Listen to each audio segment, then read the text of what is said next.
The heavy oak door, ancient and scarred, slammed shut behind me with a final echoing thud that vibrated through the very floorboards. Not a gentle click, but a deep, resonant boom that seemed to shake the dust from the rafters. Raj hadn't touched it. I was halfway across the cavernous, shadowed entrance hall, my hand still on the banister of the grand, decaying staircase when it moved. A sudden, violent gust of wind, I told myself, though every window was sealed, every draft blocked, but the air in the house was utterly still, thick with the scent of damp earth and forgotten things.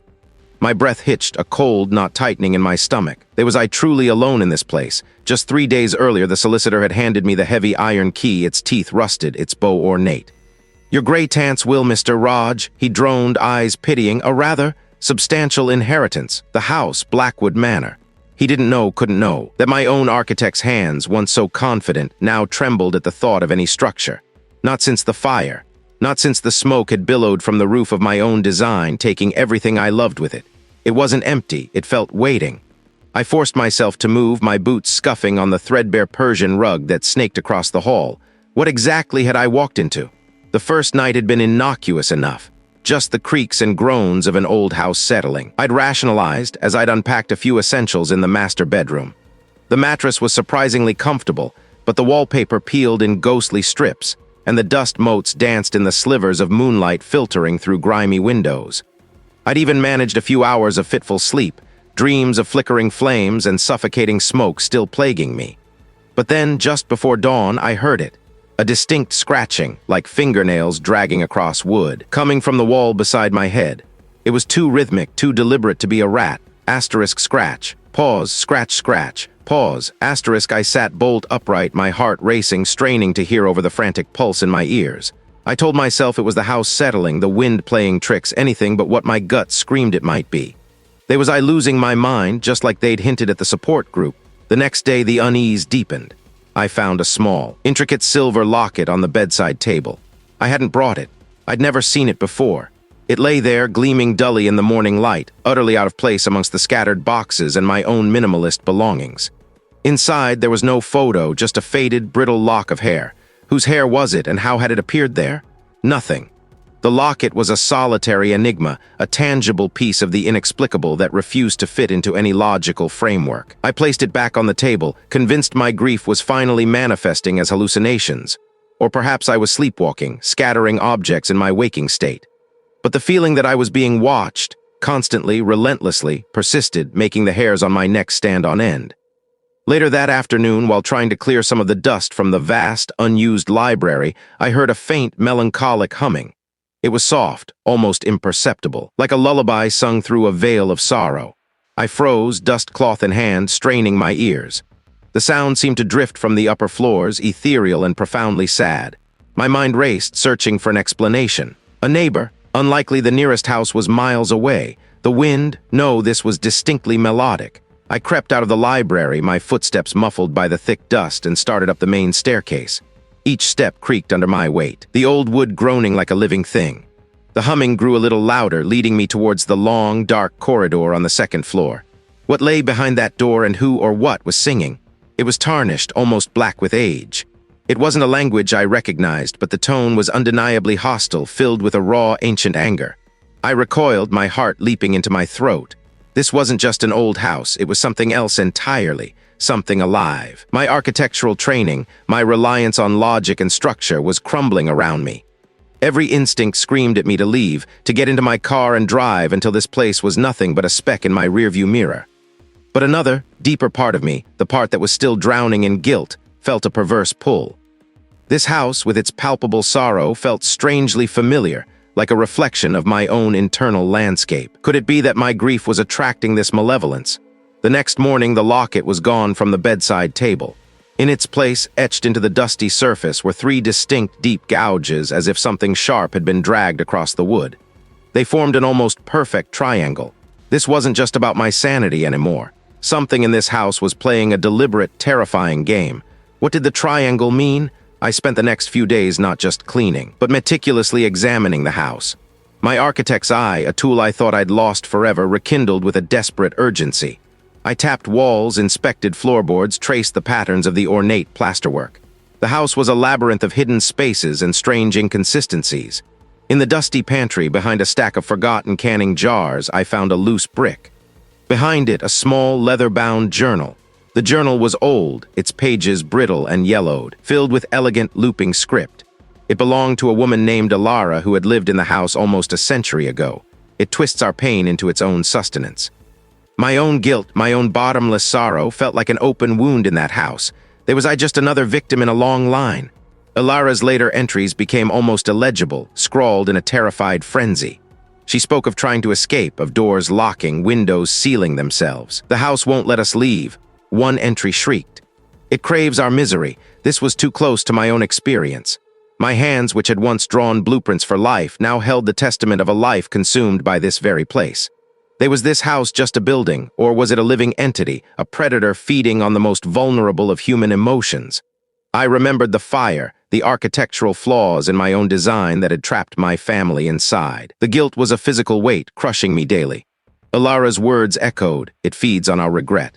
The connection was undeniable, terrifying. This house didn't just contain a malevolent entity. It was a conduit for it, a trap for souls burdened by sorrow and guilt. And I, Raj, the architect of my own destruction, was the perfect prey. But what did it want with me specifically? The humming started again, this time from the attic directly above me. It wasn't melancholic now. It was a low, guttural growl, interspersed with a dry, rustling sound, like withered leaves skittering across a stone floor. The house felt alive, pressing in on me, the walls themselves seeming to breathe. Raj slammed the journal shut, my hands trembling, and stuffed it back behind the loose brick. Raj had to get out. Now. Raj sprinted for the front door, the heavy oak monster that had slammed itself shut just days ago. It wouldn't budge. I pulled, pushed, threw my shoulder against it, the old wood groaning in protest. It was locked, bolted from the inside, though no bolt was visible, no keyhole accessible from my side. Panic clawed at my throat. "Let me out!" I yelled, my voice hoarse, echoing uselessly in the vast hall. I raced to the nearest window, a tall, narrow pane overlooking the overgrown gardens. I tried to force it open, but the sash was jammed, sealed as if painted shut with centuries of accumulated grime. I hammered on the glass with my fist, the impact sending dull aches through my knuckles, but the ancient pane held firm, unyielding. It was like trying to break through solid rock. The house was mocking my efforts, each attempt at escape met with an immovable, unseen barrier. Was this what Alara had felt? The absolute, crushing certainty of being trapped. The humming intensified, radiating from every wall, every floorboard vibrating through the soles of my feet. They were speaking to me, or through me, dredging up images of the fire, the smoke, the desperate faces of my family. "Your fault, Raj," they hissed. "Your design." Raj stumbled back, clutching my head, trying to block out the torment. My architectural eye, the one that saw flaws and weaknesses, was now seeing the house not as a structure, but as a vast, living maw, its very foundations built on the suffering of generations. The house wasn't just preventing my escape. It was actively trying to consume me, piece by agonizing piece. How could I fight a house that fed on my very soul? I found myself drawn to a specific section, an alcove filled with old architectural texts and ledgers related to the manor's construction. Among them, tucked into a crumbling volume on local folklore, was a crudely drawn map of the house, labeled Blackwood Manor, the Weeping Heart. It showed not just the visible rooms, but several hidden chambers, including one marked with the ominous triangle Raj seen etched on the bedside table. This secret chamber was located deep within the oldest part of the house, beneath the ground floor, accessible only through a disguised panel in the oldest part of the cellar.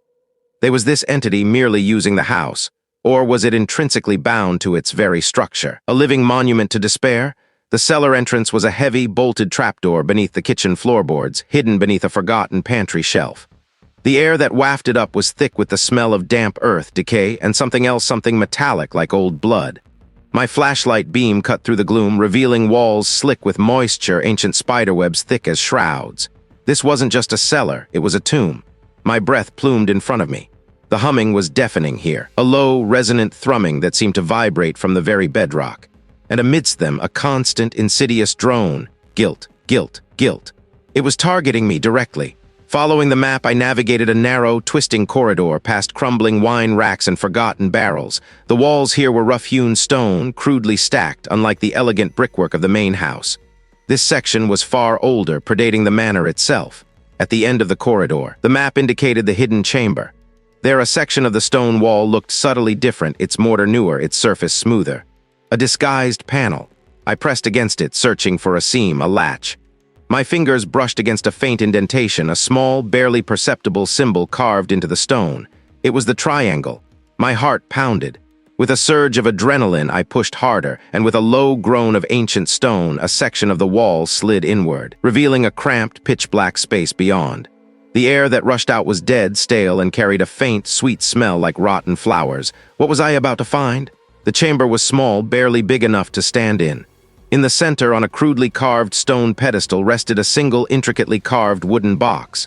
The humming in the cellar reached a fever pitch, an almost painful shriek that echoed in my skull. The entity was here. It was waiting. I approached the box cautiously, my every nerve screaming at me to turn and run, but my feet felt rooted to the cold stone floor. This was the heart of it, the source. I had to know.